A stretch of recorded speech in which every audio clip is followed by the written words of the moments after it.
Alhamdulillahi Rabbil Alamin ve salatu ve selamu ala Rasulihi Muhammad ve ala alihi ve ashabihi ecma'in.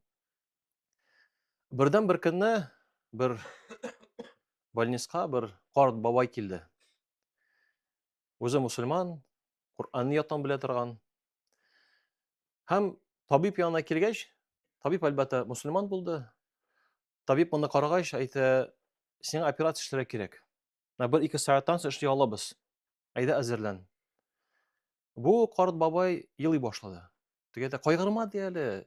U operatsiya yengil, o'zada ketadi." Bobay aytadi, "Ko'pmi operatsiya bo'lar ekan?" Aytadi, "No, 4-5 soat." Bobay tag'in da ko'proq ko'ngilsizlandi. "Narsa bo'ldi?" deydi. Tegi bobay aytadi, "Men operatsiya uchun yig'lamayman" deydi. "Men kun sayin Qur'onning 3-chi ulushini o'qiyman. Kun sayin yoddan." Shul vaqtda deb bu yosh tabib aytadi, "Menga shunday uyat bo'ldi" deydi. Bu bobay kun sayin Qur'onning 3-chi ulushini o'qiydi. Amin atnalar bo'yi Qur'onni ochganimda yo'q.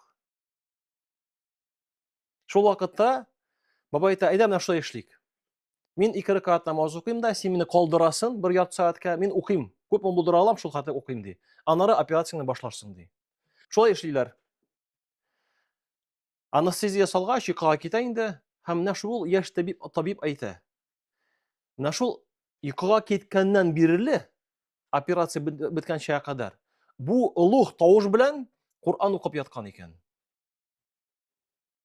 Ya'ni narsa bizning yuraklarimizda, shul bo'ldi bizning tillarimizda.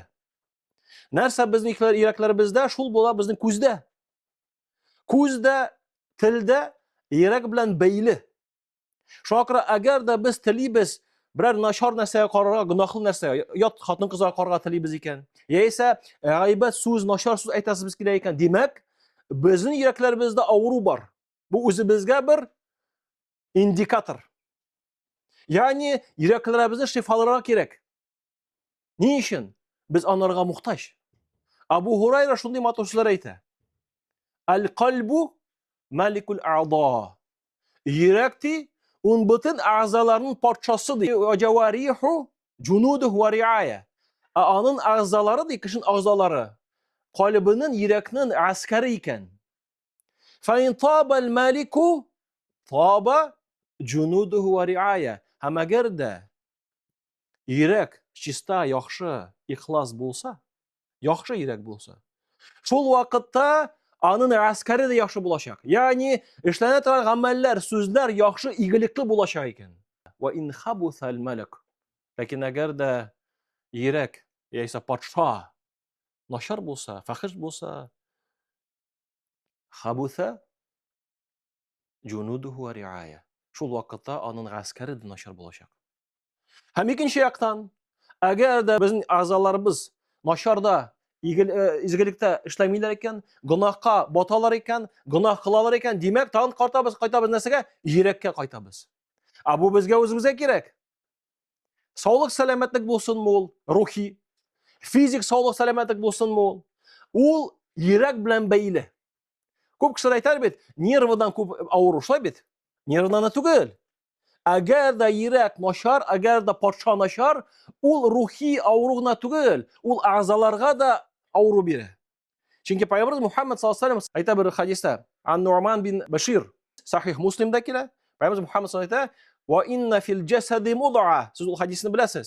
Haqiqatda kishining jasadida bir a'zo bor edi.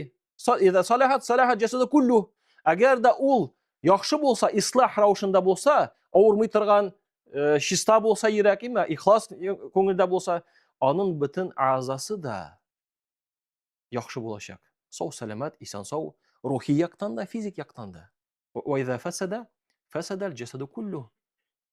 Agarda u buzuq bo'lsa, shul vaqtda butun a'zosi, butun jasadi onun albatta buzilgan bo'ladi. Ala va hil qalb. U yurakdir. Yurak aytganda biz ko'proq it turida so'zlashamiz, lekin bunda it turida tugul, bu ruhiy yoq, al-qalb. Agarda u shista bo'lsa, demak, bizning vazifamiz mana bu dunyoda yashaganda o'zimizning yuraklarimizni shitartu. Agar yuragimiz izgi, yaxshi, ixlos bo'lsa, demak biz o'zimizda sog' salomat bo'lashakmiz. Ham albatta bolalarimiz chunki ularga misol ko'rsatamiz, g'aylalarimiz shul vaqtda qardoshlarim o'zimizga darxat bo'lacak bu dunyoda kelajakda.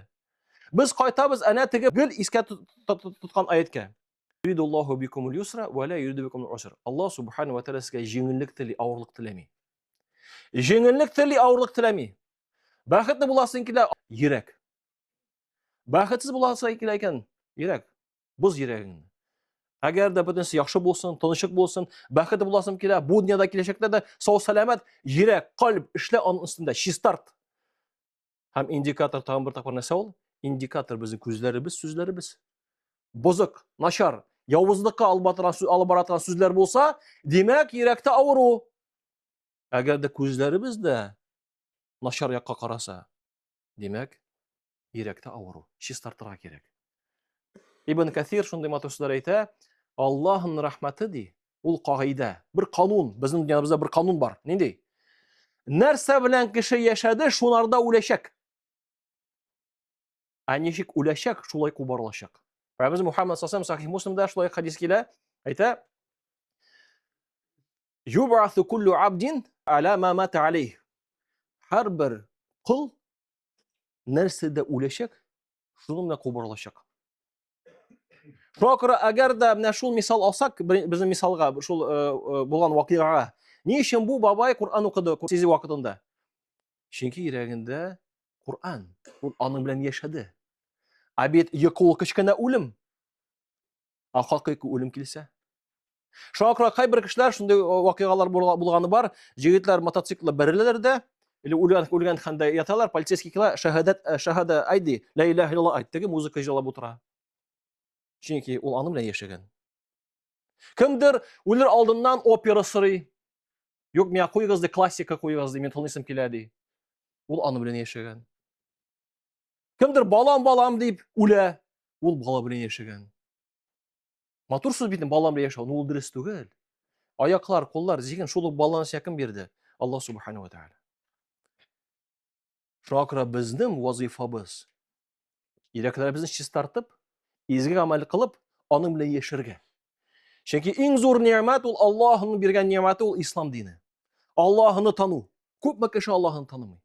Ko'pmi kishi adashgan. Alloh taolo bizga ochdi, alhamdulillah. Boshqalarga adashsin, duo qilik, tirishik, sirik Allohdan. Alloh taolo chunki ul yumart bir kengash bor. Agarda butun kishi sig'ina, umtila, tayana bu dunyoda bo'lgan qillarga, yeysa maddiya qillarga, dunyoga aydagiz biz sig'iniq, toyaniq Alloh subhanahu va taolo. Chunki bu dunyoda butun kishi bita, kita, maddiya kita, Alloh subhanahu va taolo manga. Agarda bu dunyoda kishi olgan mashinaga, fatirga siyinsa, aydagiz biz Alloh bilan ekanligiga siyinik. Biz Alloh bilan, alhamdulillah. Agarda kishi podsholarga, boy kishilarga o'zlariga qarata muhabbat solaslar keluv bilan yashaylar. Ne uchun? Chunki Alloh bilan bo'lasizlar kelar. Aydagiz biz tirishik. Alloh subhanahu va taolo bizga tog'da ko'proq yaratsin. Shul yo'lga bosik. Onun ustida tirishik. Allohga sig'inik, Allohga yaqin bo'lik. Chunki bu dunyoda anatul kelajakda Alloh taolo podsho. Ham agarda kishilar tillarin, amallarin yovuzlikda ishlatsalar, g'aybatda, boshqa narsalarda, aydagiz biz tillarimizni Allohni isga olda tutik. İstig'for bo'lsinmi? Subhanalloh bo'lsinmi? Alhamdulillah bo'lsinmi? Lekin u so'zlar tildan atul, u yurakdan sharg'a tiyish. Agarda yurakdan shig'a ekan, biz o'zgara boshlaymiz. Chunki Alloh bir agarda sen istig'forni astag'firullah anglab aytasan ekan, sen gunohlardan yiroq bo'la boshlaysan. Gunohlardan yiroq bo'lu, biz gunoh ko'p turunda gunoh qilishni qabul g'aydi narsa shekilli yo'q. Gunoh ul ziyon keltira o'zingga da, jamiyatga da, oilangga da, butun yer sharina keltira. Chunki o'ylab qarag'iz. Bugungi kunda ko'p jinoyat qilindi. Shunga ko'ra kimdir aytadi, mana may hali joyda yo'q, nida yo'q. U disgarmoniya borliqqa kela boshlaydi. Chunki kishi Allohning itoatidan yiroq bo'la boshlaydi. Umar ibn Abdulaziz vaqtida Adillik din ni dərəcədə buldu? Hətta buri көтәдри качан көтүче үзе саракны бирә. Менә бу гармония. Шакыры бөтен нәрсә бәйләнештә, кардәшләрем. Алла Тәала һәрберебезгә дә тормышыбызны җиңәйтеп яшәргә насыйп әйтсә иде, ләкин тормышыбыз җиңел булмый, әгәр дә без йөрәкләребезне чистартып, Аллаһка итаәт итеп яшәмәсәк. Субханакаллаһумма бихамдик, ла илаһа илля анта астагфирука ва атубу илейк.